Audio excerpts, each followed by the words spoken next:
একজন দোকান মেয়ে কান্দের পূর্বে সন্ধ্যায় জমিদার লালা বাবু যখন সে মোগল থেকে খাজনা আদায় করে ফিরছিলেন সে মাঠের মাঝখান দিয়ে, তখন সে দোকান মেয়েটি চিৎকার করে বলছিল কি, বাবুজি, ও বাবুজি,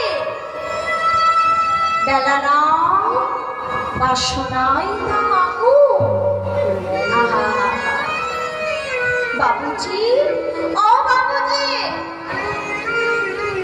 এমন কথা শুনে লালা বাবু আজ কি করেছে, বেহালা দিয়ে বলছে পালকি থামা। ছুটতে ছুটতে এসে বলছে, আইবে তুমি কি বললে, বেলা নাই বাসনাই না মাগু। কি গো মায়েরা, কি গো বাবারা, কোন রাজা যদি কোনো কাঙাল অসহায় মানুষের কাছে যায় তার অবস্থা কেমন হয়, ভয়ে যেন জনসম হয়ে যায়, কথা বলতে পারে না। মেয়েটি বলছে, বাবা বাবা বাবুজি, আমি আপনাকে কিছু বলি নাই বাবুজি, আমি আমার বাবুজিকে ডেকে বললাম, বাবুজি বেলা নাই বাসনাই দাও বাবু। লালা বাবু বলছে, যে অমন ভাবে বলো না। লালা বাবু নয়ন জলে কেঁদে কেঁদে বলছে, শোনো আজ কি করেছি, খাজনার যত সমস্ত টাকা মেয়েটির হাতে দিয়ে বলছে, এই নাও, তুমি আমার জ্ঞানের গুরু পথের সন্ধান দিলি, আমি আমার বিষয় বাসনায় আগুন দেব। তাই আমার হরি বল, বাসনা মানে কি? মেয়েটি বলতে চেয়েছিল বাসনা মানে আগেকার দিনের কথা বাবা। বাসনা মানে মোরা কলার পাতা হলুদের পাতা মিলিয়ে ছাই করে আগেকার দিনের কাপড় পরিষ্কার করা।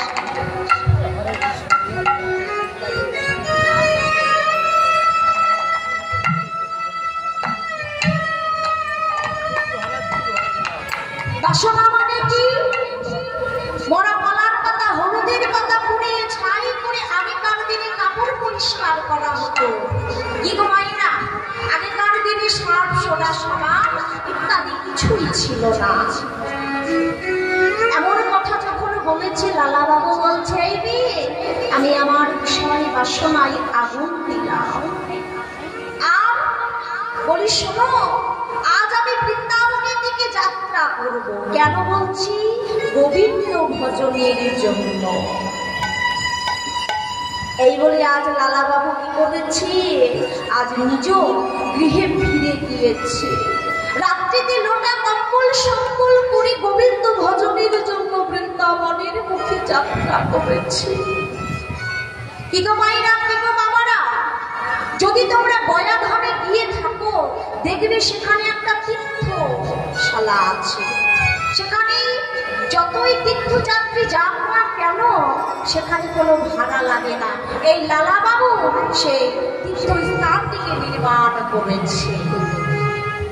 আর লালা বাবু কি করেছি, আগেকার দিনে 9 লক্ষ টাকার জমিদারি ত্যাগ করে পথে রওনা দিয়েছে বাবা। কোথায়? গোবিন্দ ভজনের জন্য বৃন্দাবনে।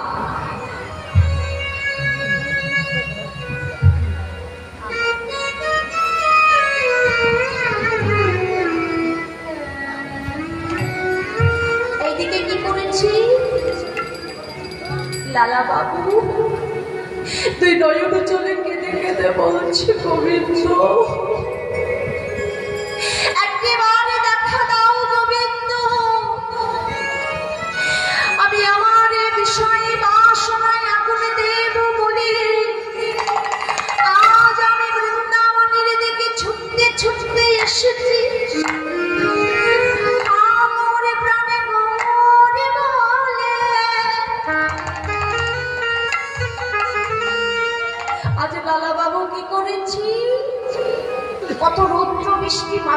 এখনই অনাহারে অনিদ্রায় যেন পায়ে হেঁটে চলেছে বৃন্দাবন।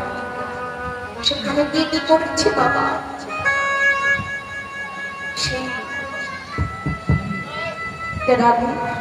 সেই যমুনার ধারে শান্ত একটি টিলা মাথায় দিয়ে বিশ্রাম করছে। সে তো রাজা চরণের উপরে চরণ রেখে। কি গো মায়েরা, কি গো বাবারা, রাজা তো চরণের উপর চরণ রেখে বিশ্রাম করছে। আজকে যখন ব্রজ মায়েরা সেই যমুনায় জলান্তে গিয়ে দেখছে কি কৃষ্ণ ভজনে সে চরণের উপর চরণ রেখে বিশ্রাম করছো, এমন ভাবে তো কৃষ্ণ ভজন হয় না। এমন কথা শুনে লালা চমকে উঠল, না এ হতে পারে না, এ হতে পারে না। আমি না এসেছি আমার বিষয় বাসনায় এমন দিতে, আমি এমন ভাবে কৃষ্ণ ভজন করবো না। লালা বাবু কি করেছে, গায়ে যে কম্বলটা ছিল ভিখারিকে দান করে দিয়েছে। সেই বৃন্দাবনে ছুটতে ছুটতে গিয়ে শ্রীজীর গোস্বামীর চরণে আশ্রয় নিয়েছে। গুরুদেব, ওগো গুরুদেব,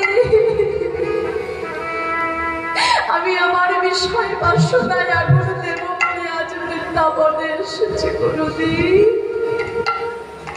একটিবারে কৃপা করো গুরুদেব। এই বলে গুরুদেব বলছে, লালা তোমার একখানে আমি কুটির দিলাম, সেই কুটিরে তুমি থাকবে। আর এই যে দাঁড়ে দাঁড়ে তুমি মাধুগিরি করে যা কিছু পাইবে গোবিন্দের মন্দিরে গিয়ে দিয়ে আসবি, আর সেখান থেকেই তোমার প্রসাদ পাবে। লালা বাবু কি করেছি, দাঁড়ে দাঁড়ে মাধুগিরি করিয়ে যা কিছু পাই গোবিন্দের মন্দিরে দিয়ে আসে। এমন ভাবে সমস্ত দিন গত হয়ে গেল বাবা। লালা বাবু একদিন রাত্রিতে গুরুদেবের চরণ সেবা করছে। বলছে, গুরুদেব, গুরুদেব একটা কথা বলবো, ছোট মুখে একটা বড় কথা বলবো গুরুদেব। গুরুদেব বলছে, লালা তুমি এমন কি কথা বলবে বলো। বলছি, গুরুদেব যার জন্য বৃন্দাবনে এলাম তার কি দর্শন পাবো না গুরুদেব। লালা কি বলছো লালা? তুমি জানো না তোমার এখনো অহংকার দূর হয়নি। আহা, কি বলছি, অহংকার। তুমি যে বৃন্দাবনে এসেছো, দাঁড়ে দাঁড়ে মাধুগিরি করেছো, অনেক ভক্তের দাঁড়ে গিয়েছো, কিন্তু শ্রেষ্ঠজির দাঁড়ে তো কই ভিক্ষাই যাও নাই। আর তুমি বলছো যার জন্য বৃন্দাবনে এলাম তার তো দর্শন পেলাম না। কি গো বাবা, হৃদয়ে যদি আমাদের অহংকার থাকে, ভগবানকে তুমি যতই ডাকো না কেন কোনদিন সাড়া দেবে না। আমরা পৃথিবীতে অনেকেই বলে থাকি যে ভগবান আমাদের এত কষ্ট দিচ্ছে, ভগবান কি দেখতে পাই না? বলে থাকি না? ভগবানের সকলে আমরা দোষ দিই, কিন্তু মাকড়সা দেখেছো বাবা? মাকড়সা কি গো মাইনা ঘরে হয় না, তারা কি করে, জাল বনে, বলে না জাল বনে সুন্দর করে একদম পাক বেঁধে বেঁধে, কি অপরূপ শোভা সে জালটা। তেমনি সে জাল বলতে বলতে কি হয়, সে মাকড়সা কিন্তু সেই জালেই কিন্তু জড়িত হয়ে তার প্রাণখানি হারায়, তাই না? তেমনি আমরাও তাই কি করেছি, এই ধনাধামে এসে আমরাও কিন্তু মায়ার জাল বুনছি। এক একজন কিন্তু মায়ার জাল বুনতে বুনতে বুনতে বুনতে সেই জালেই যেন আমরা প্রাণটা হারিয়ে ফেলছি। তাহলে ভগবানের কোনো দোষ নেই, সঠিক কর্ম যদি আমরা করি পৃথিবীতে আমাদের সবকিছুই ভালো হবে।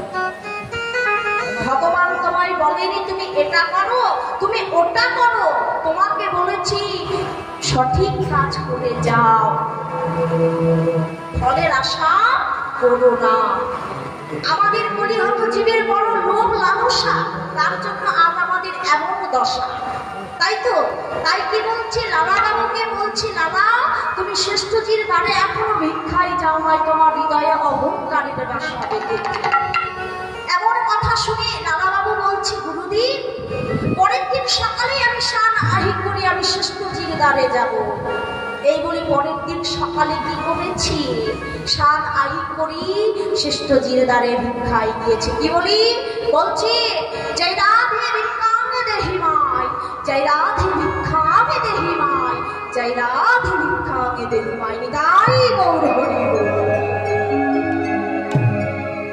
এই বলে যখন শ্রেষ্ঠজির দ্বারে গিয়েছে, শ্রেষ্ঠজি দ্বার খুলে দেখছে, কি চমকে গিয়েছে, এক নয়নে চেয়ে আছে। বলছে, হুজুর আপনি চিরসুন্দর দাদি, বলছে অমন ভাবে চেয়ে থেকো না, তোমার হস্তের এক মুষ্ঠ চাউল ভিক্ষা আমায় দাও, গোবিন্দ ভোগের যে বেলা চলে যাও, তুমি আর বিলম্ব করো না। এই বলে লালা বাবু শ্রেষ্ঠজির হস্তের চাউল ভিক্ষা দিয়ে গোবিন্দ মন্দিরে দিয়েছে। আর যখন গোবিন্দ মন্দিরে দিয়েছি বাবা, এখানেই কিন্তু মজার বিষয়, যখন গোবিন্দ মন্দিরে দিয়েছে লালা বাবু আপন ঘরে ফিরে আসছে, এমন সময় প্রবল ঝড় বৃষ্টি যেন আরম্ভ হয়ে গেল, সন্ধ্যা উত্তীর্ণ হলো। আনন্দে নানা ভগবান ভগবান বলে কাঁদছে, গৌরহরি এই ঝড় বৃষ্টির মাঝে তুমি আমার কি পরীক্ষা দিচ্ছ, তুমি বলে দাও। আজ তুই নয়ন জলে কেঁদে কেঁদে বলছি, গৌরহরি আমি আমার কি ভুল করেছি যে এত পরীক্ষা দিচ্ছ। এইদিকে কি করেছি, আজ লালা কাঁদছি আর ভগবানকে ডাকছি, বলছি ভগবান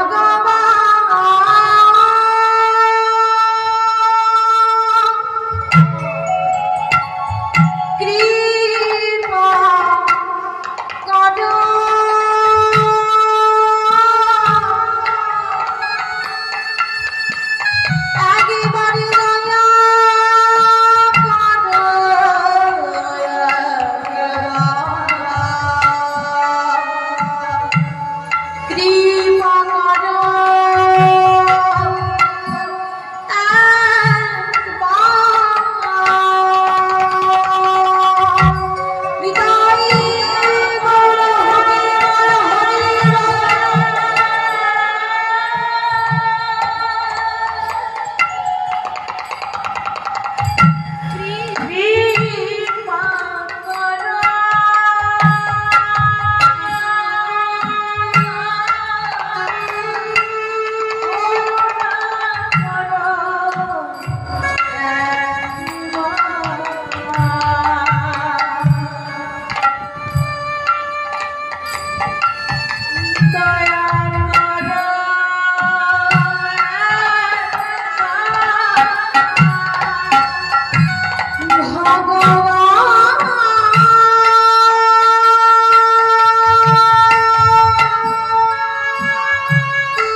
জলে কাঁদছে।